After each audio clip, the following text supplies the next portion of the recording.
Oui, alors nous avons rencontré dans le cadre de la vallée scientifique de la Bièvre, donc qui là est un territoire pertinent parce que c'est un territoire qui regroupe une vingtaine de communes dans la vallée physique de la Bièvre et qui s'est urbanisé et s'est équipé de manière assez homogène. Il y a une forme d'urbanisme qui est assez homogène dans cette vallée et surtout c'est une concentration extrêmement importante du centre de recherche et universitaire.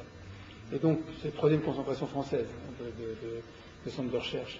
Donc, c'est quand même un territoire qui s'est révélé il y a quelques années, qui n'était pas révélé. Et c'est d'ailleurs une de ses difficultés. C'est un territoire qui n'est pas connu en tant que tel. C'est pour ça que nous avons voulu, depuis une dizaine d'années, le mettre en valeur. Alors, effectivement, le projet de Saclay, c'est un projet de concentration d'un grand nombre d'écoles et de laboratoires de recherche. On ne peut pas s'empêcher de dire que c'est quand même une ville nouvelle, même si elle est mono-activité. L'argument étant qu'il faut qu'elle puisse se voir de loin. Il faut qu'en passant en avion dessus, on puisse voir que là, il y a une concentration de la richesse française en matière de recherche, d'innovation, etc. Bon, c'est un concept dont on peut penser qu'il n'est plus forcément très actuel, mais en tout cas, ce que nous avons dit, et ce que nous redisons aujourd'hui avec force, c'est qu'on ne peut pas bâtir un projet comme celui-là en déshabillant les territoires qui sont autour.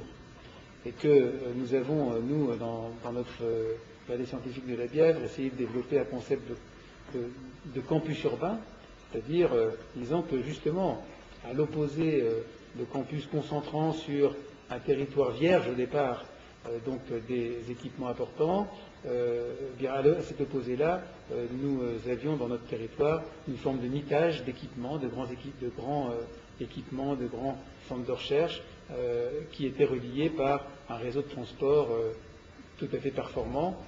Quand je parle de transport, c'est transport de personnes, mais aussi de transport de données performant, qui est le réseau Ruby, et qui a été aménagé il y a quelques années avec l'aide de la région d'ailleurs, et qui nous semble être peut-être mieux adapté à la fois à ce que souhaitent les chercheurs eux-mêmes en termes de vie sociale, de vie familiale et de vie professionnelle.